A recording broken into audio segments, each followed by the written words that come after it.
assignment from last week. All right, so we should be recording now. So let me jump into, let's see here. Let's do this. And we'll go to, all right, can everybody see this page, the report I have up here? Yes. Okay. All right, so last week's assignment, just a couple things to... I'm sorry, I can't see the page. I don't see either. Yeah, either. All right, so we're having, but some of you can. That's weird. Let's, it's going to be one of those nights. How about now? Yes. No? I I see it. see it. Yeah, I Yes. see it now. Yes, can see it. All right, scores. Okay, so we're live. All right, so technology, what a wonderful thing when it works or when the operator uses it correctly.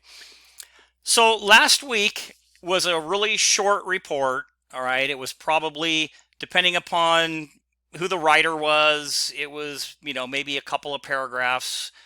Some of you were a little bit thin, but I wanted to kind of just go over it a little bit and then point out just a few things before we talk about our writing assignment for this week. So last week, if you remember, it was the suspicious person, possible burglary, to a vehicle in progress. It was the guy with the coat hanger who happened to be the owner of the car, and he ended up locking his keys in the car, although he didn't know that the door was unlocked on the other side of the car. But regardless of that, remember that we want to use our headings. Okay, so and some of the headings, if they don't apply, you don't need to use them. Now, some of you didn't know that, and that's okay, and that's kind of how we learn. So as I started to go through a majority of the reports, a couple of things came to light. First, make sure you base the report on the scenario video. Okay, sometimes there might be two videos. There might be a little video to get you started, like a reference video, but there's a scenario video that's like 2 or 3 minutes long. And that's the one that, while you might have to make something up, it's the foundation of your report. So if it was that burglary or suspicious person video, that should have been the foundation of the report. Don't make up a complete different report, like a robbery or a homicide or something else, when the actual report was the burglary, if that kind of makes sense to everybody. Again, you may have to add something. If you can't hear something audibly, you can make something up. If you can't read the license plate, you can make something up, but just use that video as the basis of your report. Another thing to look at is make sure you proofread. That's always a really big deal, because again, when you look at your report, you think it's fine, but when someone else looks at it, maybe they might catch a couple of errors. So we tend to, we can look at something that we wrote 3, 4, 5 times, myself included, and there might be spelling errors. So spell check is good, but it doesn't always catch everything. But just proofread your reports to make sure that you're using, for the most part, complete sentences, that your grammar sounds okay. A way to help you with that is read it out loud.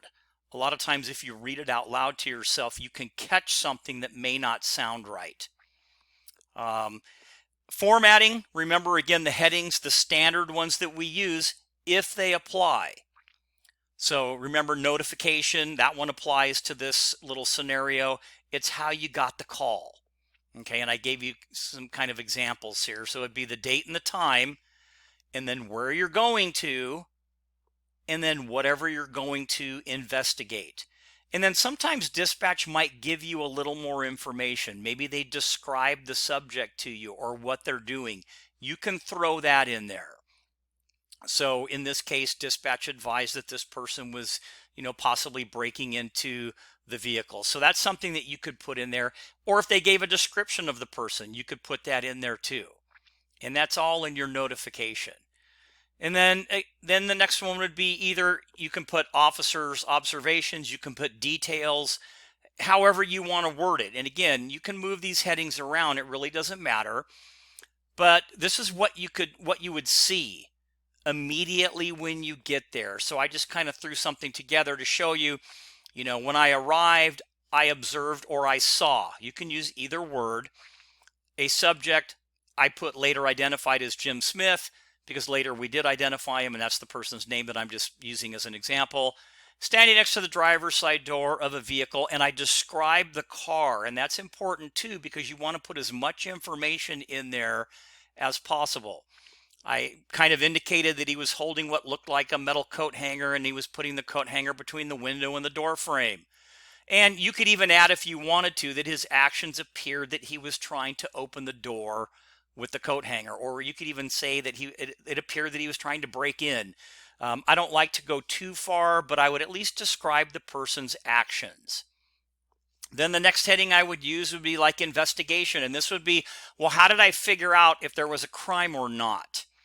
And I just kind of summarized this, but if you recall, when the officers contacted this person, he ended up saying something like, "It's cool, I'm just trying to get in," or something. And again, if you can't hear what he's saying, that's okay. You can kind of ad-lib the sentence, if you will.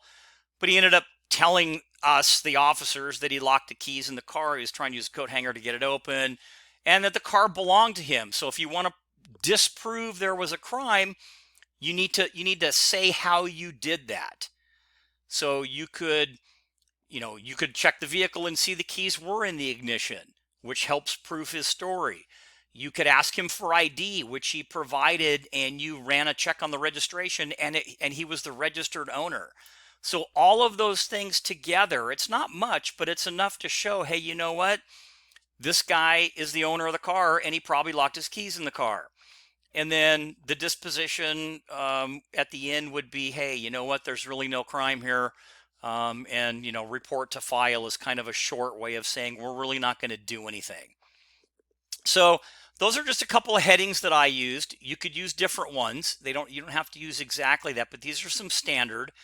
If the heading doesn't apply, you don't need to put it in there. So if there's no evidence collected, don't put evidence and then NA below it. So it's not a big deal. It's not going to ruin the report or anything, but you really don't need to put it in there because there wasn't any evidence recovered per se, okay, if that kind of makes sense. Also, another thing that you may want to consider would be, instead of using the word suspect, once you contact this person, he could actually be what we would call an involved party. So something new for everyone. There's a witness, there's a victim. Well, in this case, he's not a victim, right? And he's really not a witness. And it turned out he's not a suspect, so we could call him an involved party if we wanted to. Because at the end of the day, he ends up not being a suspect, right? Make sure you're writing in first person, which most of you did. So, and if there's two of you, remember it would be something similar to my partner, Officer Smith, and I, Officer Jones. Or if it's just you, it would be I, Officer Smith. Make sure you indicate who you are. It's not a must, but it does help the reader. Using the report template. So you don't have to use the template that has the numbers if that bothers you. This is just for easy reference. This happened to be one that one of my students used, and a lot of students liked it, so I kind of threw it in there. And it does make it easy to reference what line, if we're talking about, hey, go to line number 9, and we could go there and we could see, hey, here's line 9, and we could talk about that. So it's good for reference. These are not headings. It's just for reference. So it's not number 1, notification, number 2, details, number 3, if that kind of makes sense, right? It's just kind of a way for us to go back or to reference a particular sentence, etc. Make sure you establish that there's a crime or no crime. And then, let's see, the questions at the end of the scenario, kind of all the way at the bottom, remember, those are just things for you to think about. You don't have to add those in, like the elements of the crime. You don't have to add the elements at the end of your report. So probably a good way to do that would be, let's go to, here is our next assignment, or this week's, the current week that we're in. Okay, everybody can still see it? Okay, Yes. All right, just making sure, because when I kind of minimize the little area over here, I can only see a couple of your names, so that's good. So I appreciate that. Here's the scenario video. So this is the video that you're going to base your report on. Okay. Again, if you have to make something up or you can't hear exactly what she says or something similar, that's okay. 2 officers and the victim. She's going to be a victim. All right. The premise here is that the officers are going to take a burglary report. It's a residential burglary. And the victim reports that while she was away, an unknown person entered her house via a window, stole a VCR that was on top of her television. No suspect information, etc. Here, I wanted to kind of introduce you to the face pages. All right. You're not going to have to fill out every box. And even if you don't fill out the box correct, that's okay. Don't panic. I'm not going to grade you on the little boxes, and I'll show you the face pages in a moment, okay? I just want you to start getting used to seeing what the face pages look like. Down here, I put a little video on kind of going over the face pages, all right? So for this report, if we were going to take this report in real life as a law enforcement officer, you would complete the face pages and a narrative. So you would have those 2 things that go together. All right, and hopefully that kind of makes sense to everybody. The face pages, I put a link to the face pages here, and then here's your blank narrative, which the one with the numbers. But again, you don't have to use the one with the numbers.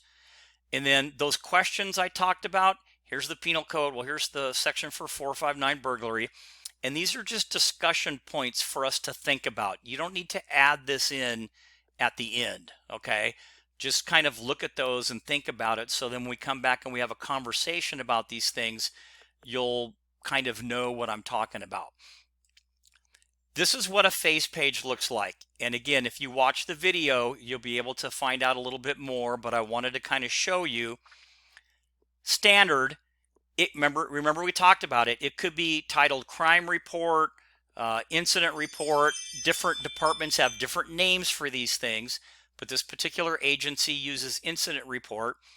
And again, it's got the location, the date and time, and you can see that you're not going to fill out all of these boxes as you go through. You will put the victim's info in. If there's suspect info, which I don't believe there is in this scenario, it's going to be unknown.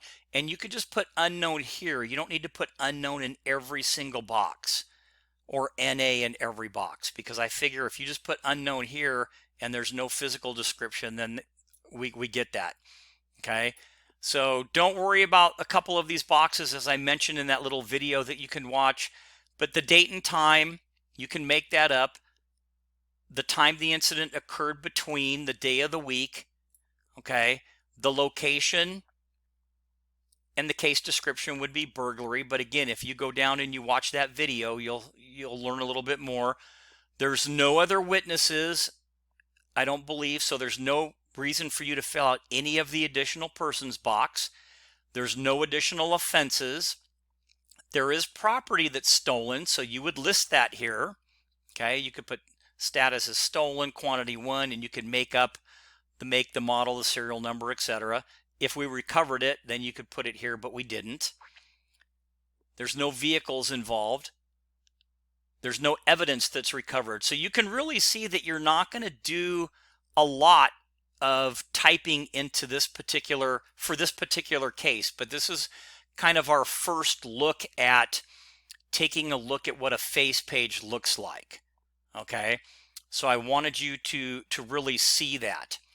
And then let me click on this. Here is a completed one. All right, now I don't want you to copy this, but I wanted to show it to you. This person took a little bit of effort. This is from a class, not the class we're in now, because this was a little bit ago. But you can see she kind of made up her case number. Here's her date and time. The time between, when the crime occurred, or what we believe, the address, okay, residential burglary. You didn't really have to put missing VCR, but that's okay. The offense section is 459. That's the penal code, and you'll see that in your module there. And just a brief description of what that is. Here's the victim's information. There's no suspect info, so you can see she put unknown, right? Your name, because you're the officer. There's no other offenses.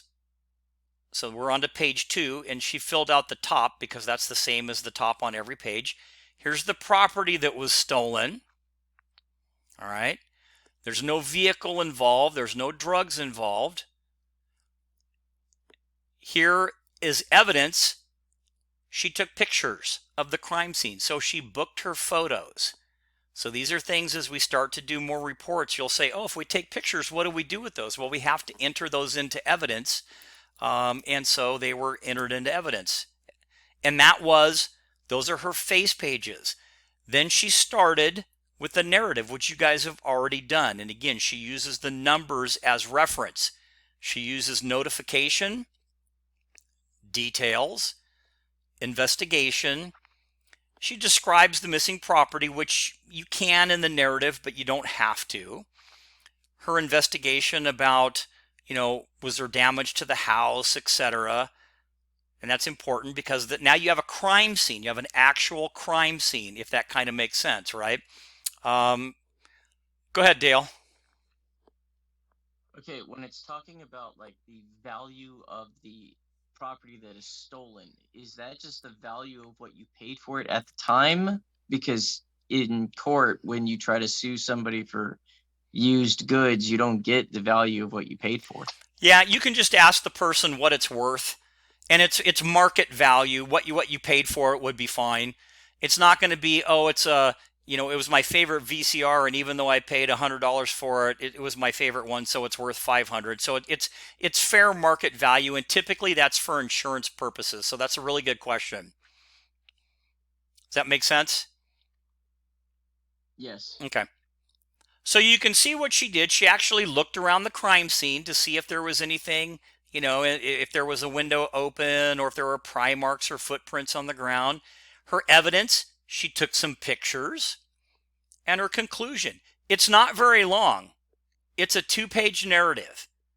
But it really does have all of the information in there. Okay? So this is the one that you're going to be doing this week. So you've had a little chance to see this one. And again, I don't want you to copy it, but I wanted you to see it to kind of ease your mind a little bit on what some of these things actually look like. So any questions on last week's or kind of what's expected this week? Keep in mind, if you don't want to use the number template, you don't have to. You can just use a blank Word doc and put the headings on there. If that's easier for you, that's great. This person just happened to like the numbers because you could go back and reference a particular line. So and she shared it with me, so I thought I would share it with you. A lot of students liked it, but again, you don't have to use that. You could just use a blank paper. You would still have to do your face pages, which is kind of a separate doc in itself, and this is separate too, okay? So when you write this report, you're going to upload 2 things. You're going to upload this, the face pages, and don't worry about whether you didn't complete enough blocks. Just after watching the video and listening to what we've kind of learned tonight, complete what you think you need to complete, and next week we'll go over each one.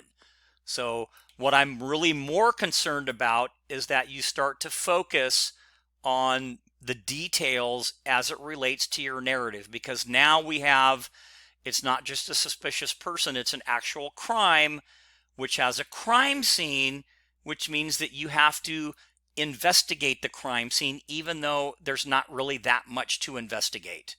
So hopefully that kind of makes sense. And when you think about, well, what is it that I have to investigate here? Well, you do want to ask the person, if they locked their doors when they left. What time did they leave? What time did they get back? Did you lock your doors? Do you have cameras in your house? Do you know what's missing? Was there any damage to the window? Did you actually look? So these are just a couple of little things to kind of get your brain thinking about, hey, how do we How do we investigate these little things?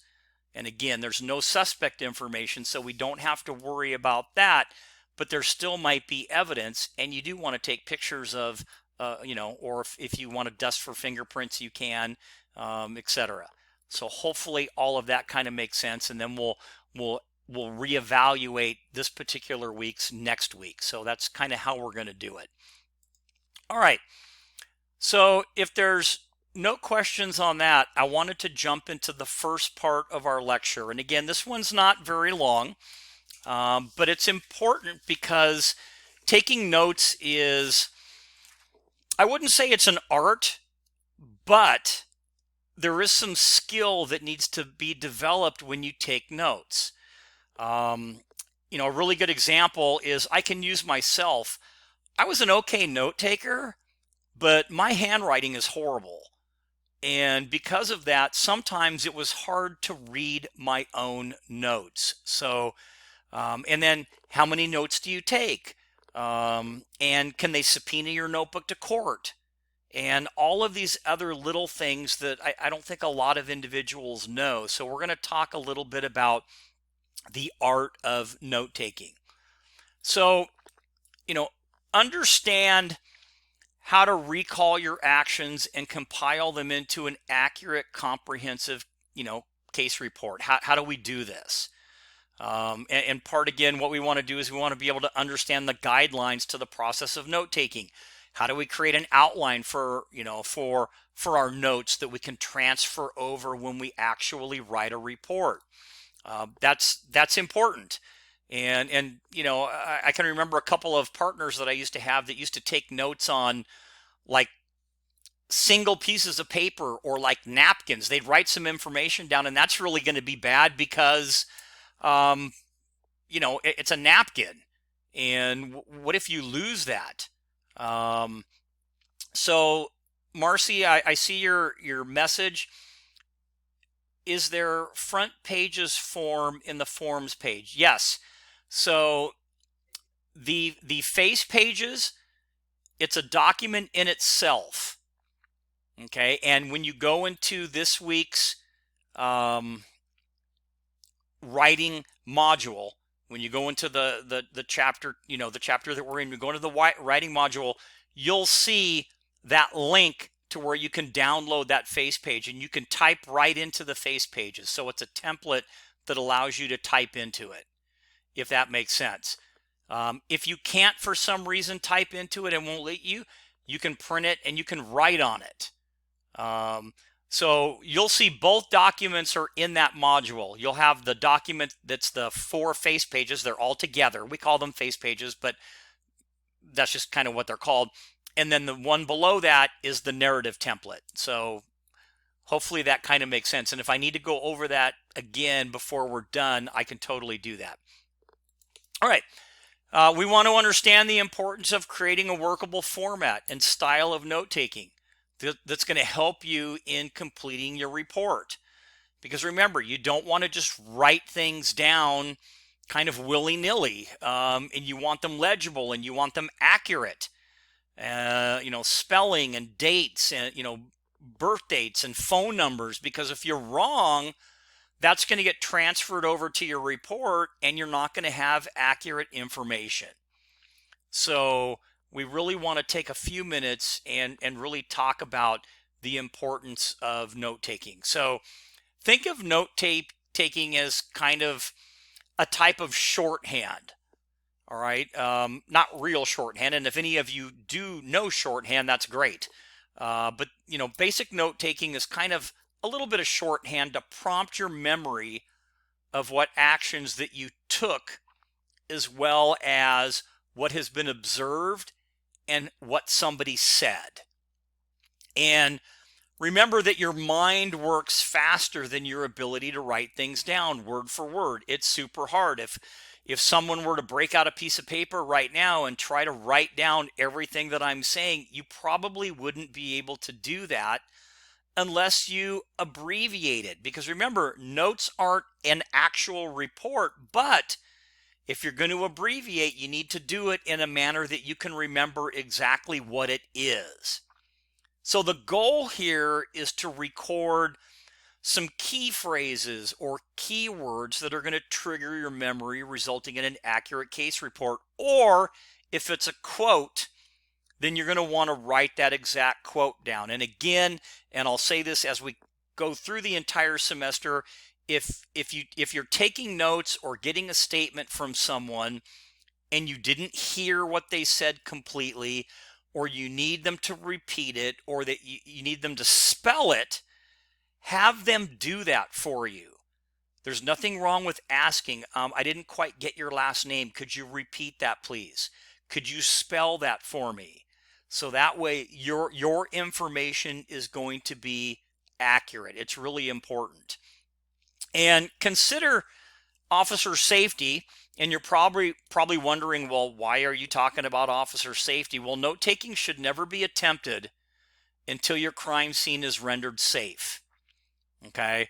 Always be conscious of the scene and aware of your surroundings. It's super important because there have been incidents that have taken place where you break out this notepad and your eyes are away from the scene. They're looking at something else, like down at the pad that you're writing on, or some evidence on the ground, and the suspect or somebody is still there, or they're in the area, or what have you. So you don't want things to be dangerous. So you need that scene needs to be rendered safe before you start taking notes. Okay, so again, I really can't say that enough. Now, the first basic step in note taking is documenting the initial findings in a notebook, right? And everybody, like I said before, I've ridden with officers that would write on some things that I thought were kind of silly, but there's no one size fits all answer to the question, what type of notebook do I use? Each type has its own advantages and disadvantage. And we'll kind of look at a few because some people like the larger notebooks, more like a pad. Some officers, you'll see they have like a little small kind of a 3x5 card size notebook, and that's kind of the pocket type. So these pocket notebooks, these are, kind of little small ones. They fit in your front top pocket or in your back pocket if you want, but it's probably better in your front pocket. And these are super accessible. They work great for just jotting down little short bits of information. They're not the best for interviews. Any ideas on why a pocket notebook wouldn't be good for a suspect interview, a big interview?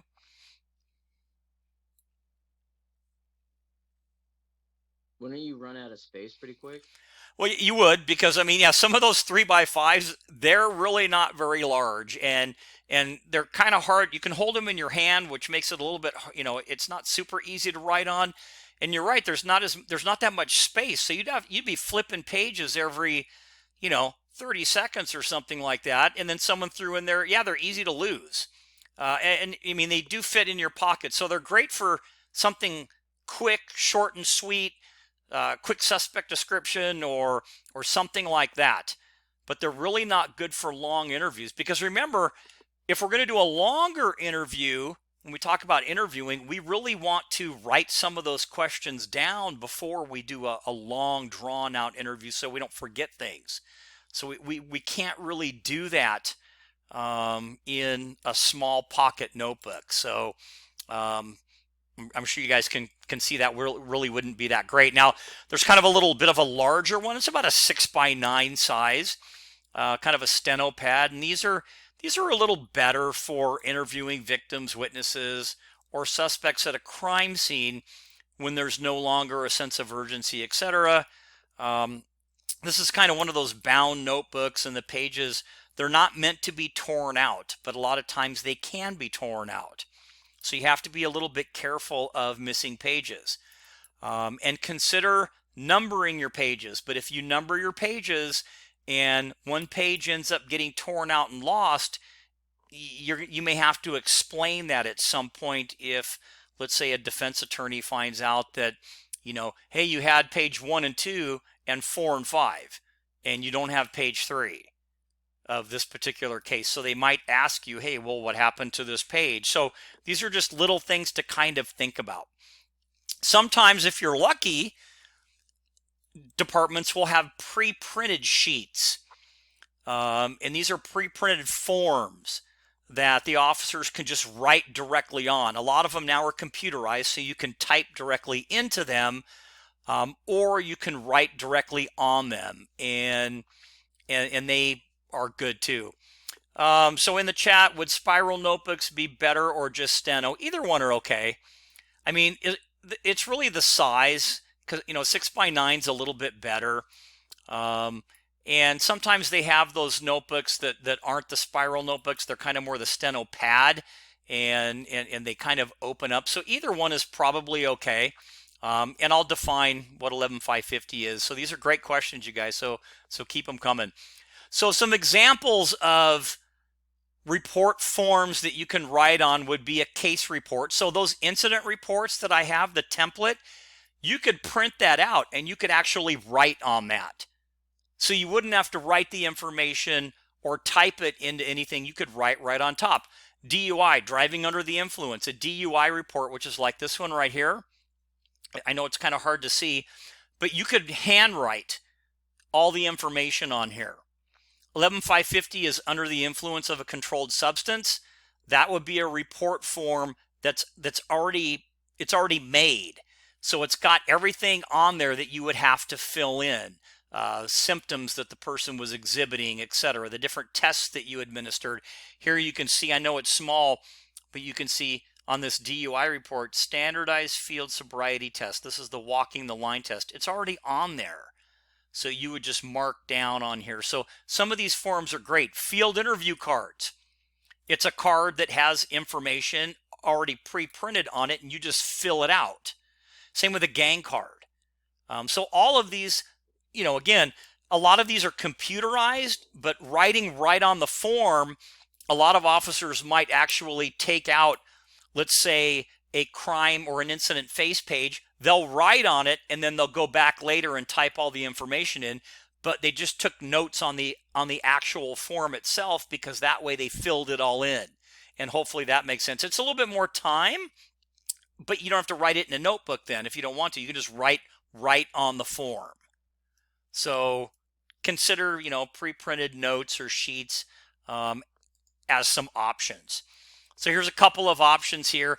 Like this is Riverside County Sheriff's Department. This is this is what they call a DUI worksheet.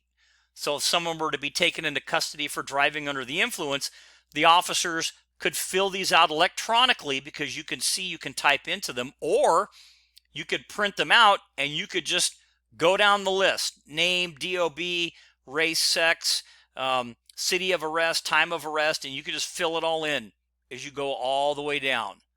So that way you wouldn't have to write it in your notebook because it's already on the form. So that sometimes is very helpful. Legal pads, those are a little bit larger. I tend to like those. These are the larger pads that fit inside of like a notebook or something like that. Not necessarily a binder, but a notebook. You can, the pages can be torn out, so you just have to kind of be careful. But these are better for interviews at the station. A lot of officers love these. Typically, officers use these almost all the time. They do use notebooks too, but these are used, interviewing victims, witnesses, suspects at the station or in an interview room in a controlled environment. And yeah, they're a little bit easier. I know it says they're not easy to hold. Well, they're not that hard to hold, but they are bigger. But they do allow for a lot more information, of course, on each page.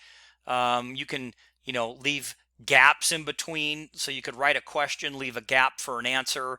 You could write a question, leave a gap. So all of these things are, a little bit easier with a larger legal pad versus something a little bit smaller like a notebook.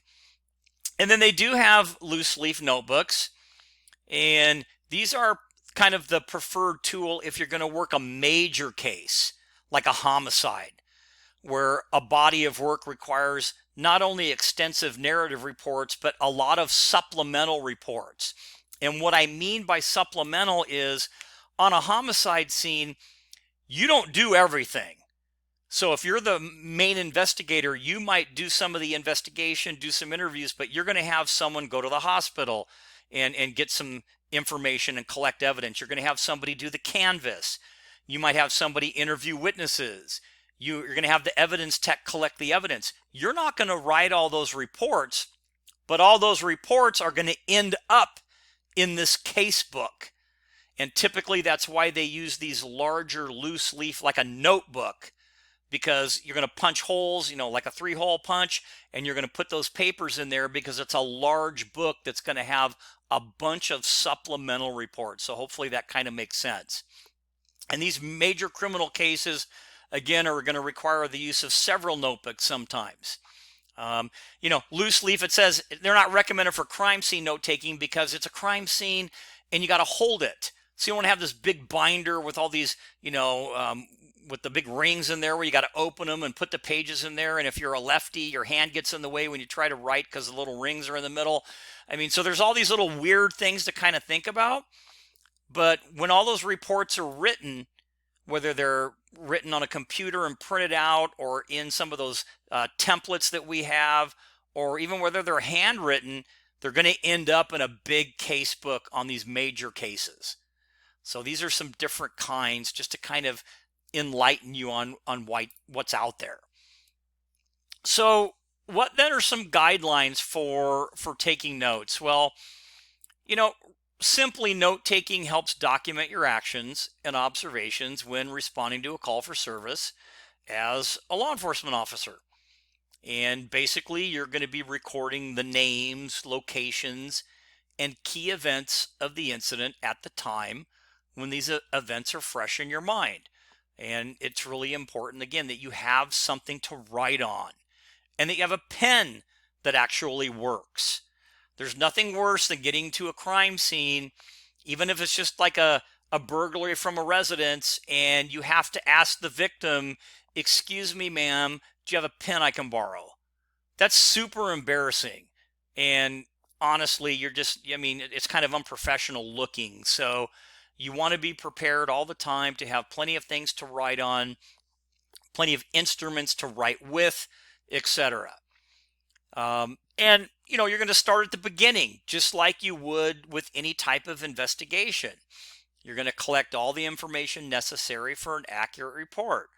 And this really eliminates the need to contact someone again before you, kind of forget to collect the information the first time. And sometimes they actually sell notebooks that, like right here, it says police on them. It doesn't matter what it says. It can be a regular, steno pad. It can be, a little 3x5 notebook. It doesn't have to look like this, but some officers like those.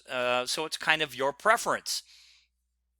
Also, you're going to want to consider, putting your name on the first page of the notebook, or do what I did in my notebook is I would open up the first page, kind of the cardboardy the exterior, and I would staple a business card to it.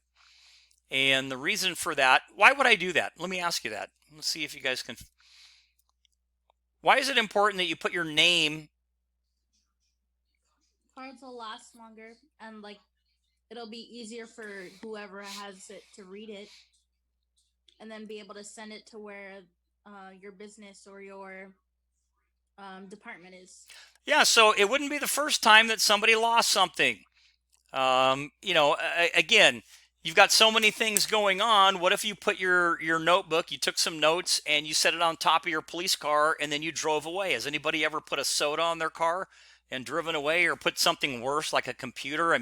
People do that all the time where they set things on the top of their car and they forget and they get in the car. Well, you're no different. So it's always good to have something identifiable in there. So if somebody does find it, hopefully they'll return it, but also for consistency when it comes to court, etc., that you've got your name and information on, the inside. Instead of writing it, I just stapled a business card inside there, which is pretty much just as good because it had all of my information that was necessary should it have gotten lost or something like that. All right. So some general, a few more guidelines for taking notes. write only on one side of the page. And this is really, I mean, and some of you are probably going, why? Isn't that kind of a waste? Well, it probably depends on the type of pen you're using. And again, you're probably thinking this is kind of just like minutia. Why? But you'd be surprised on what happens with some of the instruments that people write with, and it bleeds through the page onto the other side, and then you can't read the other page. So it's always a good practice just to write on one side of the page, because it really does help with any of that ink kind of bleeding onto the other pages. It's important and necessary that your information, again, is in chronological order and it's accurate. Spelling or names, addresses, etc. Everything needs to be accurate, and don't be afraid to ask, okay? Consider this. Your notes can be used as legal documents, and therefore, because they're legal documents, those can be subpoenaed to court. So you have to understand that, if you take notes, if your practice, and this is a question that some officers have, some do it some way and some do it the other, but let me kind of throw this out there. Some officers will keep their notebooks forever. They bind them up in big rubber bands and stick them up in the top of their locker in case they ever need them, etc., which is okay. And some officers, when they're done taking notes, and once they've completed that and they do their report and it's all done, submitted, and approved, and it's gone to the DA's office, they'll get rid of their notes. Now, what kind of issue could come up with getting rid of your notes?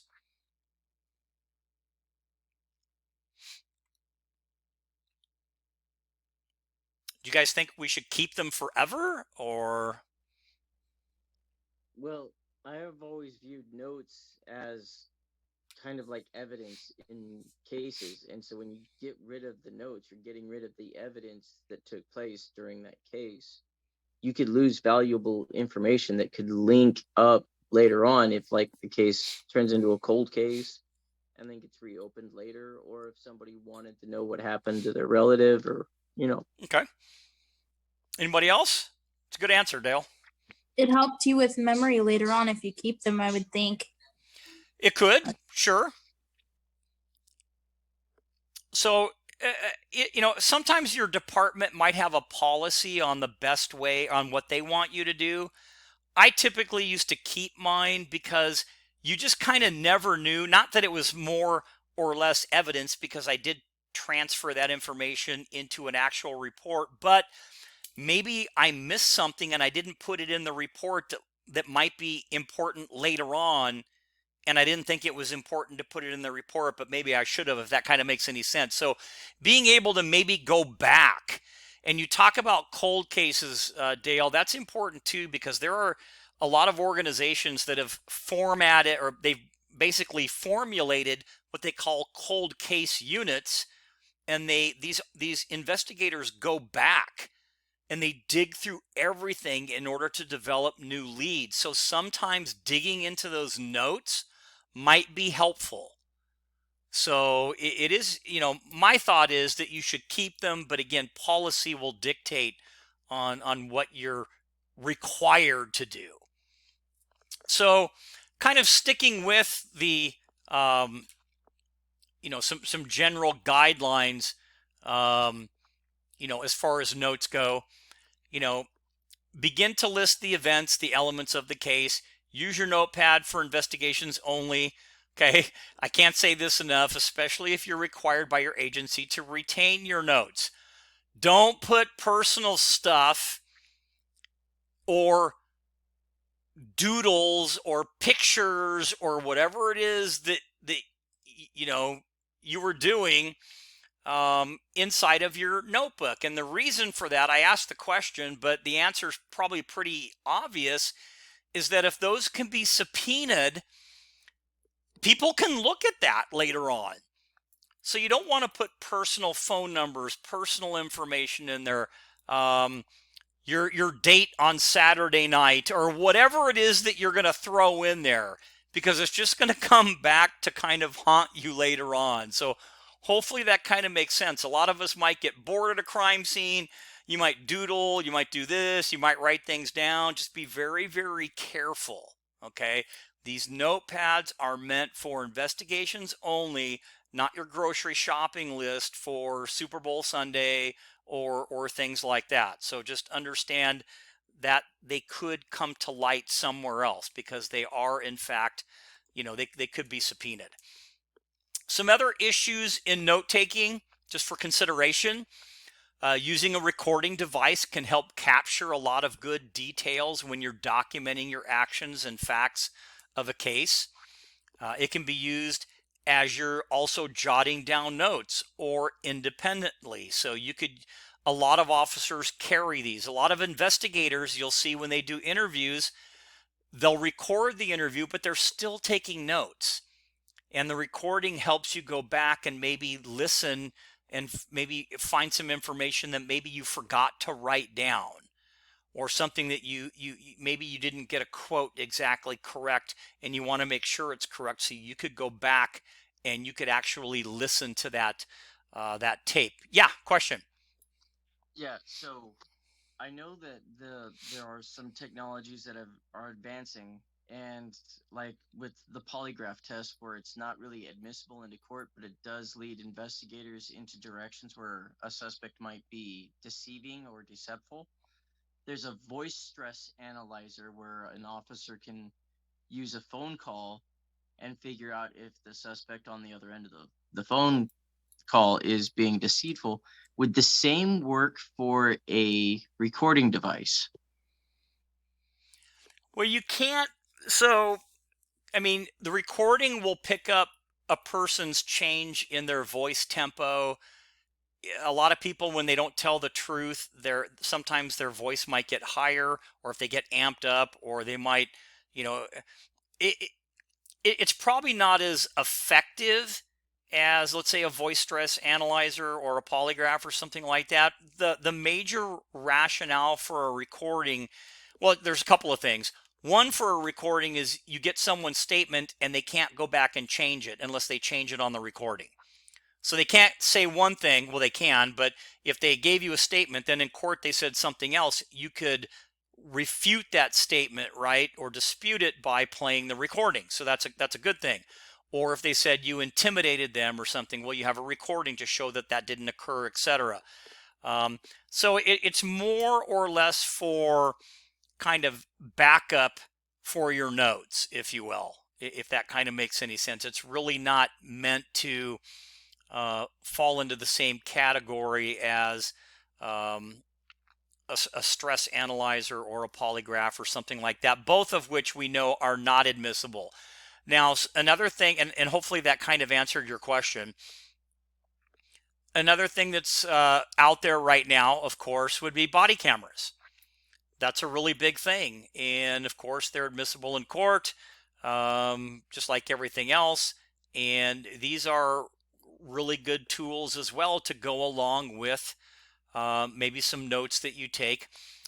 Officers, we typically don't interview people at the station with a body camera because these are meant for more in progress, flowing type scene situations, etc., spontaneous statements, things happening in the field, if that makes sense, versus something back at the station. If you're in an interview room at the station, more than likely you'll have a setup at your interview room that has a recording, both audio and video.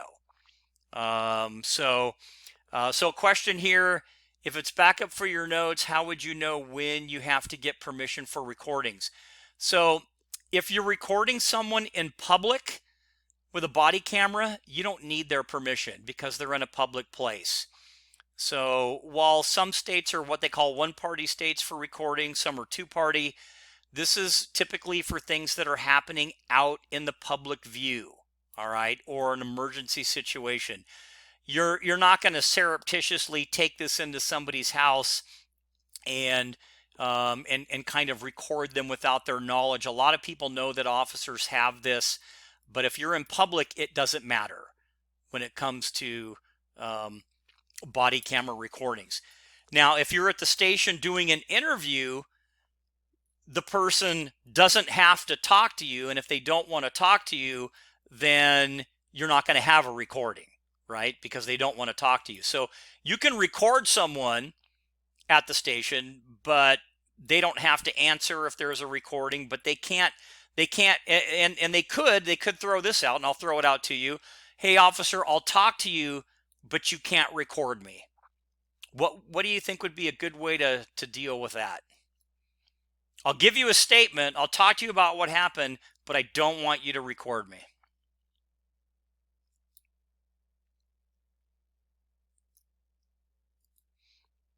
Any thoughts? You'd probably be taking a lot of notes. Maybe. How about recording their voice? So that's an option. Okay, so that's good. So maybe they don't want to be on video, but maybe they would be willing to, hey, well, can I just audio record and no one can see you? So if you're worried about something like that. So that could be an option. And the other thing is there a right to privacy in like a jail cell or something like that? Could we put a recording device in the backseat of a police car, or let's say in an interview room, without somebody knowing about it? Aren't there like video cameras inside police cars anyway? There are in some, but not in all. And typically the video shoots forward, not backwards.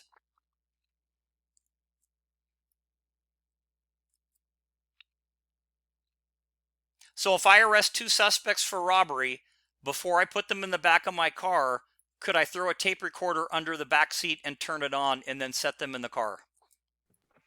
Totally. Yeah. All right, so whoever said totally is exactly right. There's no expectation in the back of a police car.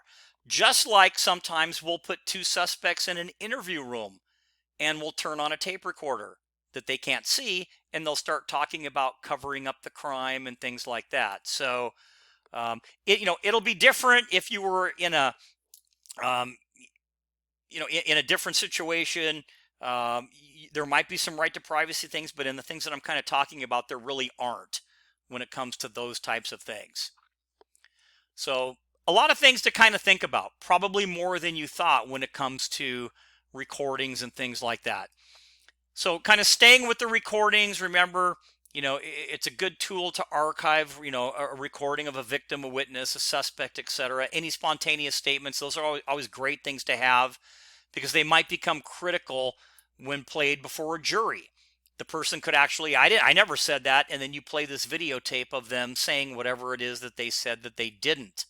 Videotaping is great because it captures the emotion. That's one good thing about body cameras is they really capture not just visible injuries, but they capture aggression, they capture language, they capture somebody being violent, and their emotional state as well.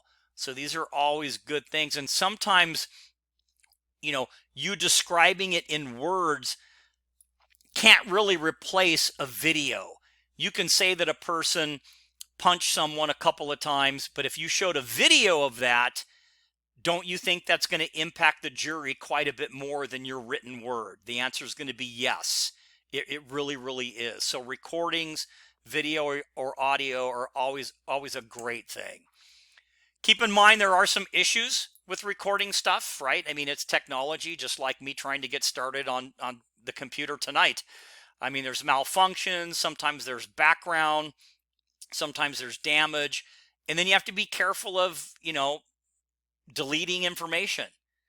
Those body cameras actually come with a feature where you can't delete somebody. There's only a certain person that could actually delete something from there to avoid any type of impropriety, etc. So once you record it, it kind of is what it is.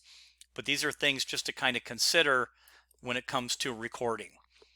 Some other issues in note taking, again, officer safety is paramount. Officers shouldn't be placing their hands in their pockets to retrieve cell phones or other items when interviewing or contacting people involved in criminal cases. and it's important to understand why. And I'm going to play a video. I'm not sure if it's going to play. Let me see if I can minimize this. I don't know if I can. I think I can. Let's see. All right. Oh, I think I did. Okay. Hopefully you guys can hear this, and I'm going to skip through this. We're not going to play the full 4 minutes, but this is an officer going to basically a dispute call. This person, the male half, was accused of damaging his, I forget if it was his girlfriend or his wife's, some of her property, and this officer was doing a follow-up investigation. That's all it is. It's not a murder investigation. It's not some big super crime. It's kind of a domestic argument and some vandalism. All right. Can you hear it by chance? Can you hear the noise? No, I cannot. Okay. No, can see the video, can't hear anything. All right. Well, then It's over here.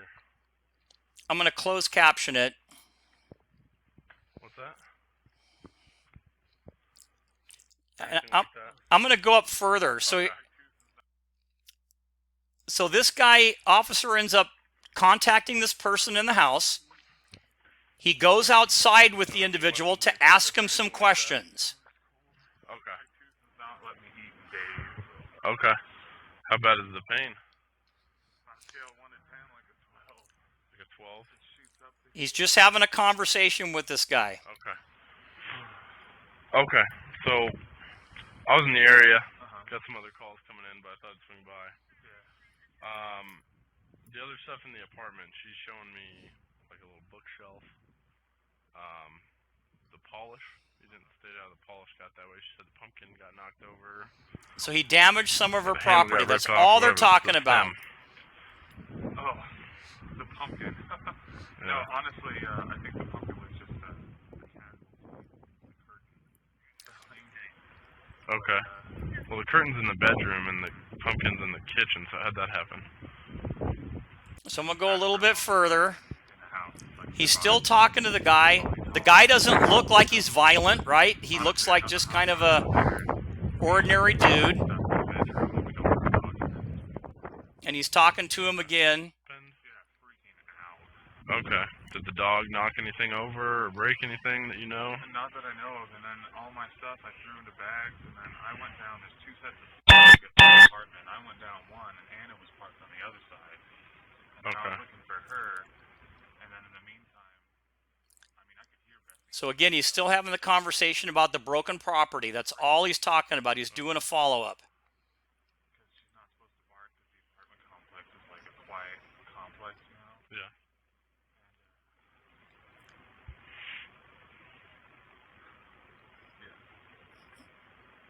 So now I want you to watch what happens. But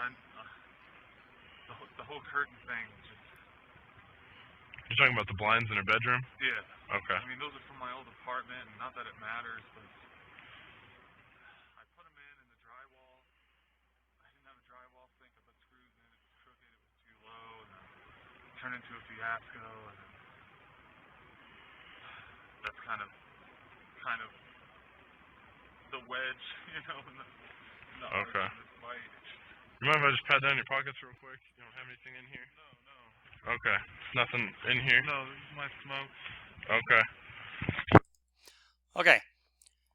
So now I want you to take a look. The video doesn't play the whole thing. Can you guys see this right here? So he ends up shooting and killing this officer. It was a simple domestic argument with some damage that was done. And it ended up being a fatality. You know, happened in Arizona. It's a super tragic case. And again, it just kind of brings, we talked a little bit about talking to people, making sure the scene is safe.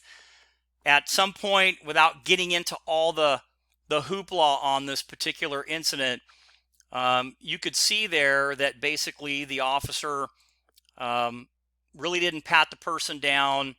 So that particular setting that he was in wasn't safe. And because of that, he ended up getting himself killed. So these are little things that happen, that sometimes things start off really simple and simplistic and they end up turning up tragic, which again is why we talk about scene safety, scene security. So I want to finish up with this, and then we'll take a quick break and we'll come back for another really quick lecture, and I'll get you out of here really early. But again, when we talk about note taking, all right, I throw this up only because I want you to see how difficult it could be, if you will. Let me go back. Let's see if it'll let me go back. It's not going to let me go back. All right. So it's giving away all of my secrets here. So, without figuring out whether it's a suicide or a homicide, think about how you would write this down if you were to take notes. Okay, or if you were to do a scene sketch or something similar, or if you were to take pictures. Because again, this is all part of reporting, and we'll talk more about photos and sketching and some things like that later on, but it's important to know that you end up with these different things. And yeah, there's more to it. There's a suspected suicide note that's on the ground right here. But how would you just jot this down? I'm not asking for kind of an answer. I just want you to think about the intricacies if you were the first person on scene at this call, and how you would begin at all to start documenting this particular scene. Because you're going to have to write this. And yeah, you'll have forensic text that will show up hopefully and help you. And because it's a suicide, possible homicide, we treat suicides like homicides until we figure out, which one it really is. So you'll have detectives that will come out, but you're the first person on the scene, and you're going to have to document, some of this stuff. So it's interesting to kind of figure out, well, how do I do that? Just like if we were to document this. And yeah, the pictures are kind of, ugly, but they are what they are. And these are things that you might have to document.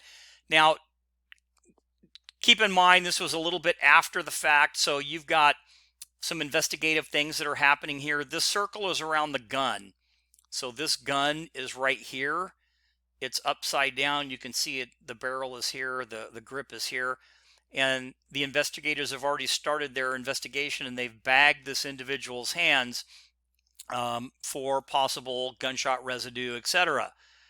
But I just kind of wanted you to start thinking about note-taking in a sense that not everything is super simple.